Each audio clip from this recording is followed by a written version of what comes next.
Chapter 8. Catastrophe. Uncle Joe's team of huskies answered with yowling and yelping. "Something's wrong," cried Annie. "Maybe they had an accident," said Jack. "Let's check it out." "Hike!" yelled Annie. "Straight ahead." The team took off. Annie drove the huskies through the dark toward the frantic barking. Soon they came to another team of dogs floundering in a snowdrift. A sled had crashed and flipped over. The driver was trying to free his dogs. "Whoa!" Annie ordered. "Stay!" Jack planted the snow hook firmly in the ground to secure their team. Then he and Annie bowed their heads against the wind and trudged through the gale. "Gunner!" shouted Jack. "Gunner Carson!" The driver waved and shouted, "Yes!" "Oh, wow! We were sent to help you!" cried Annie. "Are you okay?" "Yes, just hit a bump back there," said the famous dog Musher. "The sled went flying and crashed on its side." Annie and Jack began helping Gunner. They grabbed each dog by its harness and, one by one, pulled them out of the snowdrift. By the time the dogs were all on their feet again, Jack had counted 13 huskies. Jack and Annie helped Gunner turn the sled upright, setting it back on its runners. Then together, all three stomped on the snow with their boots, packing it down so the dogs could pull the sled out. "Line out!" Gunner commanded his team. Soon the dogs were lined up in pairs in front of the sled, with a single dog in the lead. "Wait, is that Balto?" shouted Annie. "Yes," said Gunner. Annie hurried to the front of the line. "Hi, Balto!" Balto barked a greeting and leapt up to lick Annie's face. The bells on his collar jingled wildly. She laughed and hugged him. "I've wanted to meet you for a long time," she shouted. "Do you have the medicine for Gnome?" Jack asked Gunner. "Yes," the musher said, leaning over the sled. "It's right here." Oh, no, no. "No what?" said Jack. "What's wrong?" "The package is missing!" Gunner yelled. "Missing?" said Jack. "Where is it?" cried Gunner. "Where is it?" "Where is it?" echoed Jack. "It was tied to the sled!" shouted Gunner. "This is a catastrophe!" In the biting wind, the musher fell to his knees and frantically dug through the snow, looking for the medicine package. "What's wrong?" Annie called from the front of the line of dogs. Jack ran to her. "He lost the medicine. It fell off his sled," he said. "We have to help him find it." "Wait, wait," said Annie. "I bet Balto can find it." She crouched beside the lead dog and unhooked his tug line and neckline. "No, don't unhook him," said Jack. "We can't lose Balto." "We won't lose him," said Annie. "He can help."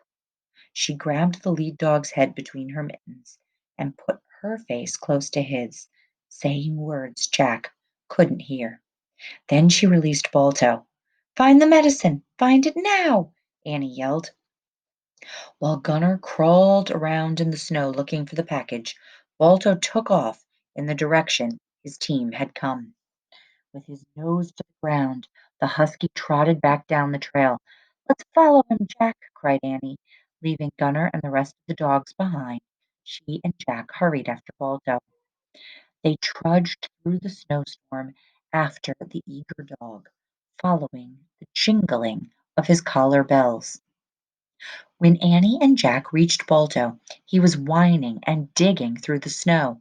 "I think he found it!" Annie shouted. Jack felt around in the wind-swept snow until he touched something soft and solid. He pulled a heavy, fur-wrapped bag out of the snow and struggled to stand up with it. "Great job, Balto! You found it!" shouted Annie. "Gunner!" Jack yelled. We found the package! But his voice didn't carry through the storm. Let's take it to him, he said to Annie. Balto started back the way they'd come, his collar bells jingling, carrying the package of life-saving medicine. Jack and Jack followed Balto and Annie.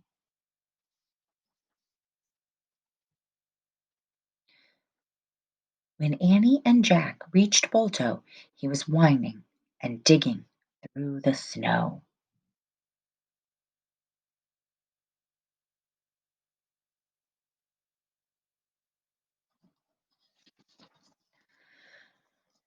When they reached Gunner's team, Annie quickly hooked Balto to the front of the line. Then she and Jack hurried to Gunner. The musher was still on his knees, not far from the sled, wildly shoveling through the snow with his hands. Gunner, it's okay, shouted Jack. We have the package. It was back there.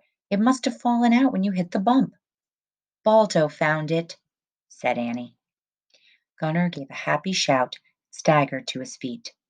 Jack handed over the fur-wrapped package, and Gunner tied it tightly to his sled.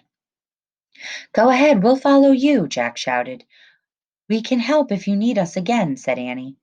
Thank you, shouted Gunner Cosson. I won't forget you, thank you. Annie yelled goodbye to Balto. Then she and Jack hurried back through the whirling snow to their own sled. The Huskies greeted them noisily. Ready, team? Jack yelled, pulling up the snow hook. You're going to follow Balto. Can I drive? Annie shouted. Sure, we can switch places at port safety if you want, said Jack. As he climbed into the basket, Jack thought about the port safety roadhouse. He wondered if Gunner planned to stop there. It would be weird to meet Ed all over again, as if for the first time. Annie stood on the runners and waited.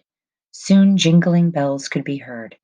Moments later, Gunner's team dashed by. With Balto in the lead, all 13 Huskies pulled the musher and his sled over the snow. As the jingling faded into the night, Annie shouted, Hike!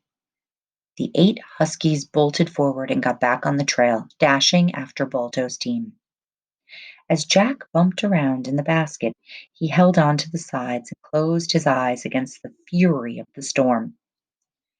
It wasn't long, though, before he heard Annie shout, Port Safety Roadhouse up ahead.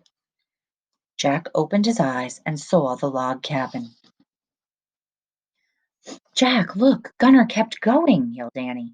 He didn't stop at the roadhouse. Keep following them, said Jack. Gee! Annie yelled and swung her dogs away from the roadhouse. Jack and Annie's Huskies kept following the jingling bells of Balto as he and his team led the way north to Nome. Racing against the coast of the Bering Sea, Jack and Annie's team seemed even livelier and stronger than before. It was as if Balto was leading their team as well as his own. Guided by Balto's spirit, all 21 dogs flew over the flat shoreline. As they ran, the weather improved. The snow stopped falling, and the wind died down. Amazingly, in less than 3 hours, the blizzard had stopped completely. The sky had begun to clear. In the early gray dawn, Jack saw a church steeple in the distance. He saw lights flickering in the windows of houses. We're back! We made it to Nome! He cried. Hooray! Said Annie. The sun was rising as they followed Balto's team into town. We should take these guys back to Okie and Uncle Joe, said Annie. You're right, said Jack. Gunner's good now. The medicine's arrived. Haw! Commanded Annie, and the dogs veered left and headed for the spit of land near the frozen sea. In the early light, the Huskies stopped at Uncle Joe's shack. As the dogs whined and yelped, Okie flew out of the front door. His uncle followed, hobbling on his crutch. Though exhausted, the dogs had enough energy to jump up and down and bark excitedly as their 2 friends greeted them with joy.